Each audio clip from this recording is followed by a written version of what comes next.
Hello, welcome to 30 Minutes. I'm Rick Anthony. If you've never been to a meeting of a Board of Commissioners or a Board of Supervisors at the county or township level, you're missing an opportunity to witness democracy at work, the good, the bad, the ugly of a system that I think it was Winston Churchill said that democracy is the worst of all systems, but the best compared to all of the others. The meetings are generally routine, sometimes very boring, go on for hours. But every once in a while, because of an issue that a resident will bring to the board, the tempo and the temper of meetings can go up on both sides of the dais among the commissioners or supervisors as well as the residents, who can very often be there with a large constituency to make their point, argue ferociously sometimes in favor of a particular point of view. Being a commissioner is a very difficult job. It's hard work for those who take it responsibly and seriously and work very, very hard to serve the interests of the people they serve. Thank heaven there are people on both sides of the aisle who volunteer, stand up, and do the best they can to represent the people whom they serve. My guest today is Jake Abel, Republican Commissioner of the 6th Ward in Radnor Township. Jake ran an outstanding door-to-door campaign in the last election to secure the seat vacated by Commissioner Don Curley, who served with distinction for 6 years, I think it was 6 years, as Commissioner of the 6th Ward. And of course, he served the township as well. Jake, welcome to 30 Minutes. Always good to be back. Oh, I guess I haven't seen you since before the election, when you were running around like crazy. Yeah, quite hectic. You and your family in tow, yeah. Going door to door. I don't know how you do that. I don't know how anybody does that, the kind of campaign, grassroots campaign you ran to try to touch as many people and as many different constituencies within the 6th Ward, and there are many. Any surprises now that you're sitting at the dais on the other side now? No, and like you said, part of the campaign, what made it work so effectively was, my wife Christy was amazing with our 4 kids. She must be an extraordinary person. And she is. And the residents of the 6th Ward were so gracious and respectful to the family that we enjoyed every minute of it. We enjoyed it so much that I was back out this weekend going door to door, helping out state elections and trying to get people elected to the state government. Mm-hmm. So that'll continue. And I said from day one that this is a dialogue that we're starting, but it won't end with a campaign. It'll continue. You're a glutton for punishment. Yeah. Or you're getting really conditioned to do this now. Right. The walking, the outdoors, and so on. But with the change on the dais, the biggest surprise is that the Republicans now have the majority. For the first time in a long time. First time in at least 8 years. Commissioner Higgins. At least temporarily. Right. There will be a special election in May, but Commissioner Higgins resigned, stepped down in December. Mm-hmm. That triggered a special, an interim process, and Commissioner Matt Marshall was appointed in January, one of our first meetings in January. Mm-hmm. So with that majority, we have the opportunity to lead for the first time in 8 years, and we started that last meeting by passing a resolution to televise all public meetings, and we're going to continue that good government theme over the next 7 to 8 meetings and show the residents in Radnor Township that we can lead. You just reminded me, I saw a headline, I think it was last week in the local paper, that a committee or a board or something, they had all resigned because of the televising of their meetings? CARFAC, who's an advisory board and looks at... What is CARFAC? What's an acronym for something? Citizen Advisory Review Board. They look at the financial, I can't remember the entire acronym, but they look at financial issues and advise the board. But just to go back, the resolution that I proposed didn't directly deal with CARFAC. It dealt with all boards, all volunteer boards in the committee, in the community, and we wanted to reset that discussion so that if you're appointed to a volunteer board, it's the expectation that you will serve and you will be televised. And it's important that the residents have access to that information. I'm surprised that was not the case before. Those meetings were not televised? They are public, right? People can attend? They're public, so I could have walked into any meeting and taped it and put it up on YouTube. I don't know the reason why certain boards were not televised, but again, I think this is important that we reset the expectations, and now residents know that they'll have access. One of the issues during the campaign, I do recall, was you're promoting more openness, more transparency at the board level, and of course the sub-board, that is the committees. Right. Are there other parts of that particular proposition that you hope to put in place? What else can be done to open the meetings, to open the township to the residents? Well, something that I'll propose at our next meeting later tonight is that I want to make it mandatory that the Board of Commissioners has training on the Sunshine Act as well as open records laws, and open that up to all boards that serve the community as well as the public. I want that to be an open discussion so that the residents are also understand the laws that we abide by. There haven't been any changes in those laws for some time, have there? The sunshine laws? I don't believe so. I mean, they've been around for decades. There's been some questions on what is considered a public record versus a private record. Speaking about what's been around for decades, at past meetings before your time, there have been frequent references to Radnor's Home Rule Charter. I'm not sure I know what that means, and I assume most people don't know what that means. What is the significance, the importance of the Home Rule Charter, apparently as a touchstone for some of the discussions around issues related to a number of different issues in the township? Well, the Home Rule Charter serves as our constitution, so it's the rules and regulations that we abide by, and it ensures that there's local involvement and influence in the way we govern. But like the Constitution, can it or has it been amended over the years? It can be amended. I don't recall the last time it was amended, but there are certain things that probably need to be amended in there. Do all townships have a home rule charter, a constitution? I don't believe so. No? No, they would be governed under state rules. Have your priorities changed? I asked you whether your expectations have changed, but have your priorities changed now that you're in the seat and you're working as a member of a board, not just an individual candidate? No, I don't believe so. And again, when I went door to door and talked to residents, I emphasized that this is a discussion that we will continue. So the things that we talked about, I hope to have that discussion throughout the next 4 years. Good governance, public safety, and within 4 weeks of being sworn in, I held a town hall meeting with residents talking about traffic concerns on South Devon Avenue. So I want to make sure that the 6th Ward and the community at large is as safe as possible for the residents. Another issue I'll continue to talk about is cell service. We've got pockets throughout the township that have poor cell service, and it's an issue that I campaign hard on and that I owe it to the residents to follow through with. Oh, I know one of the issues we talked about and others talked about during the campaign was the, for want of a better word, it's not my word, others have used it, the contentious relationship there seemed to exist at the board level. I attended several board meetings, or I watched board meetings, and it's disconcerting. It's sometimes very surprising to see adults acting like children up on that dais. Right. Has there been any discussion among the new board members as to what to do, how that can be avoided? Yeah, I think we all want to reset that issue. And we're a new board. We're coming on. There's 4 new members of the board, and we want to work together. Collaborate as much as possible. There's going to be issues that we disagree on, but if we can disagree in a cordial way and have a healthy discussion, everybody benefits from that. And from that healthy discussion, hopefully there will be areas where we see compromise, and that's where we make the impact. Yes. We're not always going to agree on an issue, but if we can come together and find areas of compromise, that helps everybody. When you sit up there every other Monday, I guess it is? Every 2 weeks. Yeah, every 2 weeks. When you sit up there and look out and you see maybe 25 people, sometimes by 11 o'clock down to 6 people, isn't that discouraging that so many important issues are being discussed in an open forum, and yet so few people come out to register an opinion or to provide some information the board may or may not have?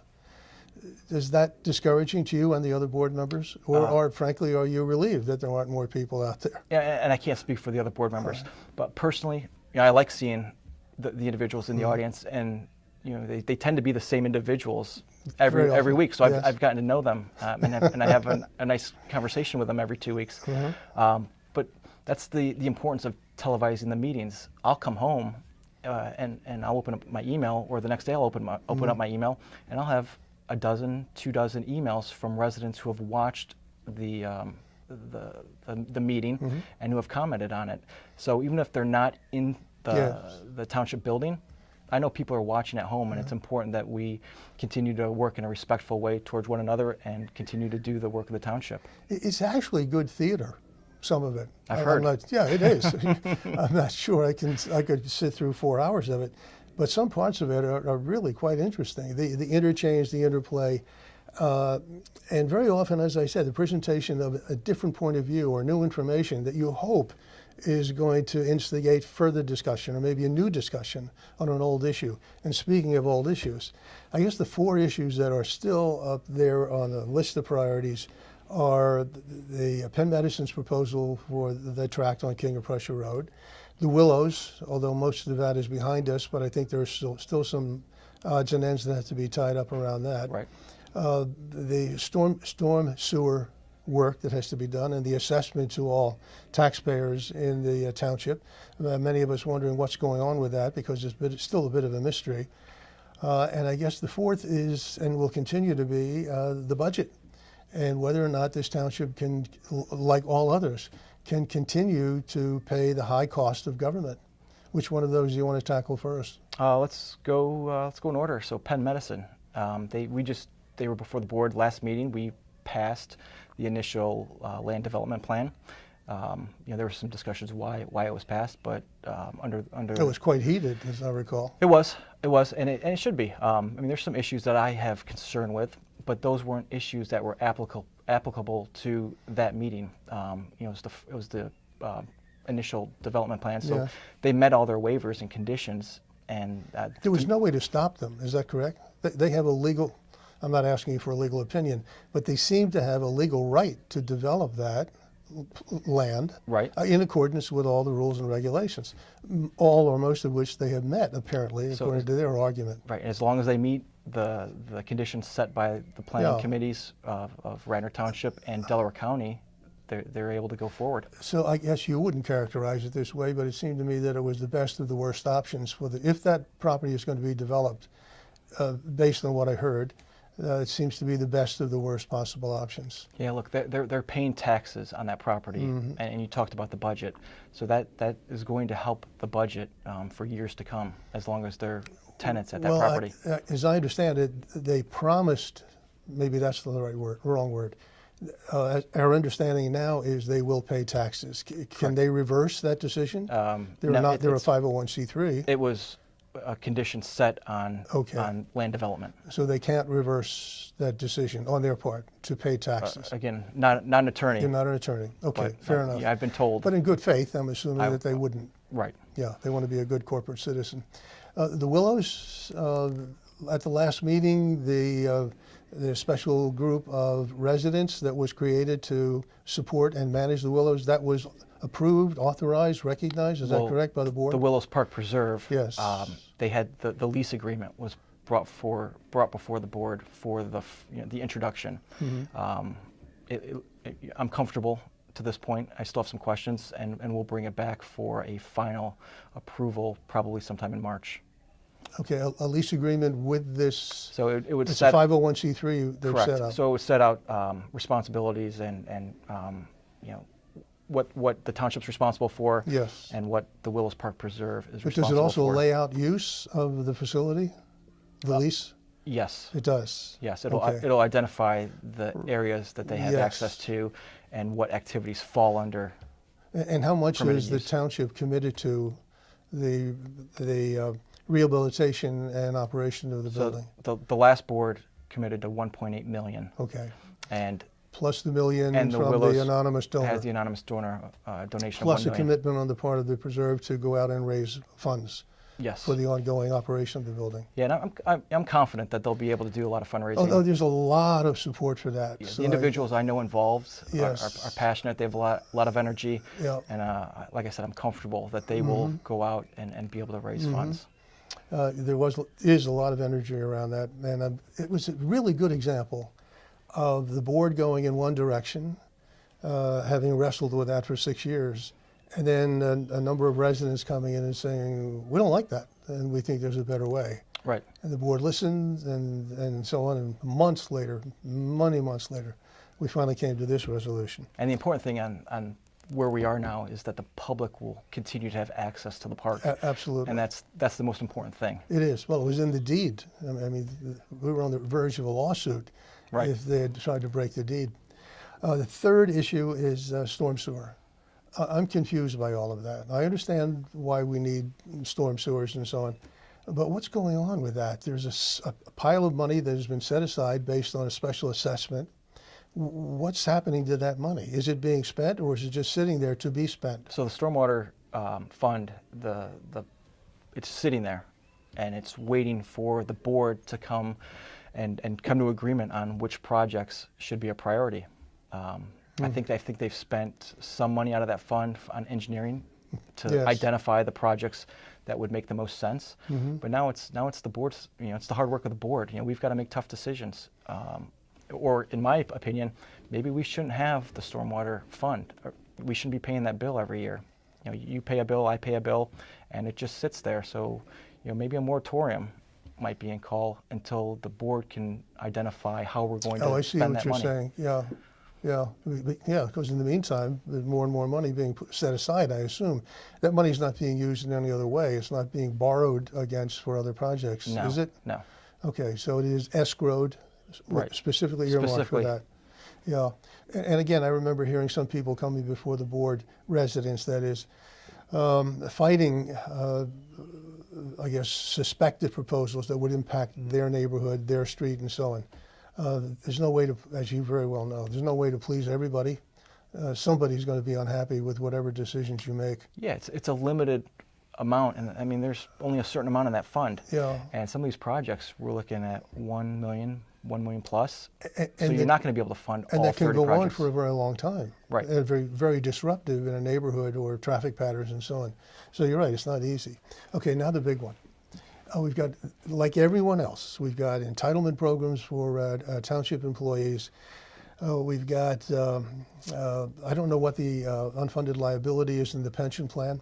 I don't know what that is, but I understand from what I recall that we are in better shape than a report that was presented by, I guess, a finance committee or something. This was last year.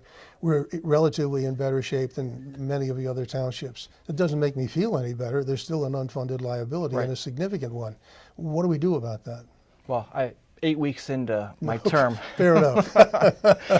Yeah, this is an area. Yeah, I've spoken at great length with former Commissioner Don Curley, who did a great job in this area. And the previous board, I think, helped make those improvements. So we're in better shape than we were Yes. 8 years ago. And so this is an issue that I will continue to look at and figure out ways that we can put ourselves in even better footing a year from now, 2 years from now. So hopefully when I come back in a month or two, we can have... Well, it's going to require a very close working relationship with the unions, the employee unions, and the other employees who are not represented by a union. There's got to be some agreement from them to amend, revise, do something.